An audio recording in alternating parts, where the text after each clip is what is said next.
अभी थोड़ा सा जब ये बातें चल रही हैं कि 25 सीट आएगी, 25 से कम आएगी, आरजेडी ने तो ये कह दिया कि 25 भी इसलिए दे दिया क्योंकि ये लोग जदयू से आए हैं इसलिए ज़्यादा सीटें दे दिया।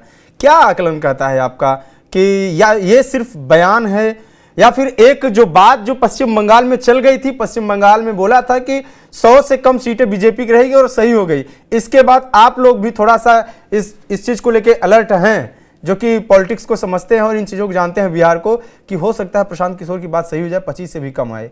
क्या ऐसी स्थिति बन सकती है क्या, जबकि चिराग पासवान उनके साथ हैं जदयू के?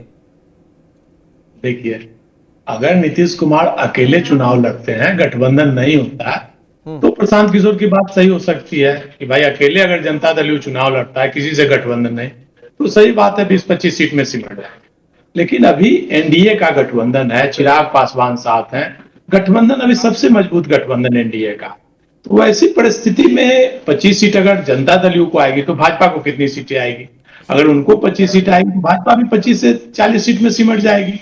तो इसका मतलब तेजस्वी की सरकार बनना तय है अगर प्रशांत किशोर की बात माने तो ये सब बस एक स्टंटबाजी है, बस चुनाव से पहले बयानबाजी है प्रशांत किशोर जी का।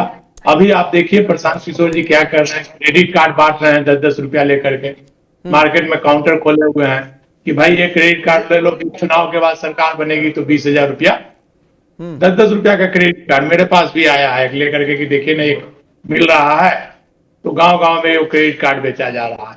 तो अभी सरकार बनी नहीं, अभी चुनाव ही लड़ रहे हैं, अभी से दुकान खोलकर 10-10 रुपया तस्वीरी कर रहे हैं। तो ये स्थिति है।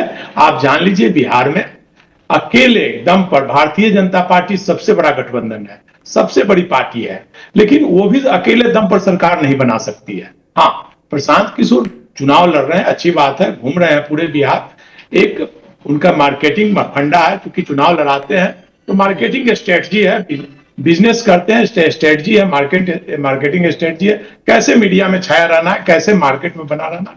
तो स्ट्रेटजी के तहत वो मार्केट में बने हुए हैं, ऐसा बयान देते हैं कि भाई मीडिया उस पर चर्चा करे, डिबेट करे, मार्केट में बने रहे, चर्चाएं बने रहे।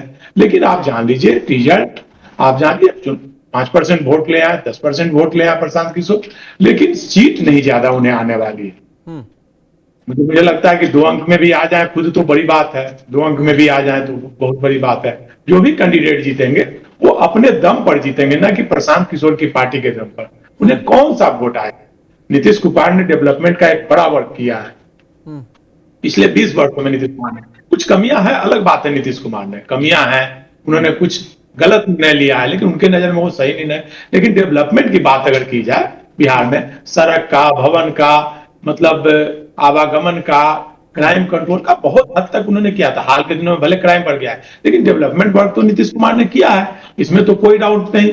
महिलाओं में जागरूकता लाया है, महिलाओं को आरक्षण दिया है, अति पिछड़ी जातियों को आरक्षण दिया है, तो नीतीश कुमार ने एक नई लकीर खींची है। सर ये बोल रहे हैं कि ये जो लकीरें हैं या जो नीतीश कुमार के काम है, ये सब पुराने काम है। आरक्षण लाया, ईबीसी के लिए लाया, कोटा विदिन कोटा ले आया, सड़क बनवाया, जो भी चीजें हैं ये शुरू के 8-10 सालों में हो रही है। जैसा कि आपने अभी कहा भाई कि हाल के दिनों में क्राइम का रेट बढ़ा है, तो क्राइम वगैरह जो बढ़ा है या जो चीजें, तो अब क्या माना जाए कि नीतीश की सरकार वाकई में ढलान की ओर है?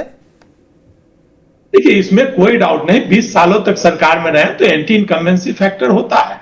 नीतीश जी का स्वास्थ्य भी उनका साथ नहीं दे रहा है, उम्र का प्रभाव है, तो एंटी इनकम्बेंसी फैक्टर तो है ही, एंटी इनकम्बेंसी। लेकिन गठबंधन अभी मजबूत गठबंधन है, भारतीय जनता पार्टी उनके साथ है, चिराग पासवान उनके साथ है, उपेंद्र कुशवाहा उनके साथ है, जीतन राम मांझी उनके साथ है। हाँ, चिराग पासवान अगर निकल जाते हैं तो प्रशांत किशोर की बात सही हो जाएगी, तो 2020 रिपीट कर सकता है, वही 25 सीटों पर नहीं आएंगी, भाजपा भी 25 से 30 सीटों पर आ जाएगी अगर केवल चिराग पासवान निकल जाते हैं तो। अच्छा, दोनों तब उनकी बात नहीं हो सकती है।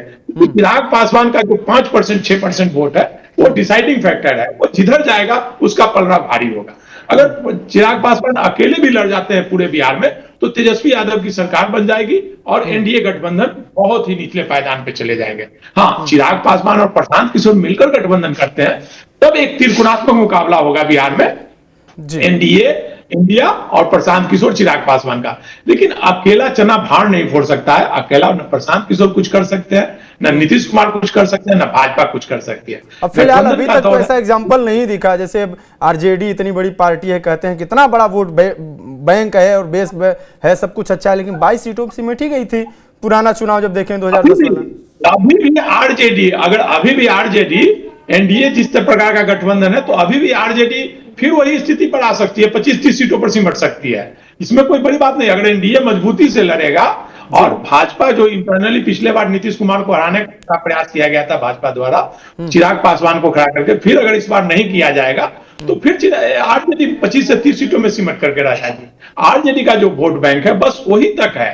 पिछले बार भी आरजेडी जो सबसे बड़ी पार्टी बनी है, तो ड्यू टू चिराग पासवान ने वोट काटा, तभी आरजेडी सबसे बड़ी पार्टी बनी है। नहीं तो आरजेडी का वही वोट बैंक है, और उतना वोट से वो 25-50 सीट से ज्यादा नहीं चुनाव जीत सकती है, 50 सीटों से ज्यादा। हाँ, कहा जाता है इधर बिखराव होगा तभी आरजेडी को सत्ता आएगी, आरजेडी पावर में आएगी।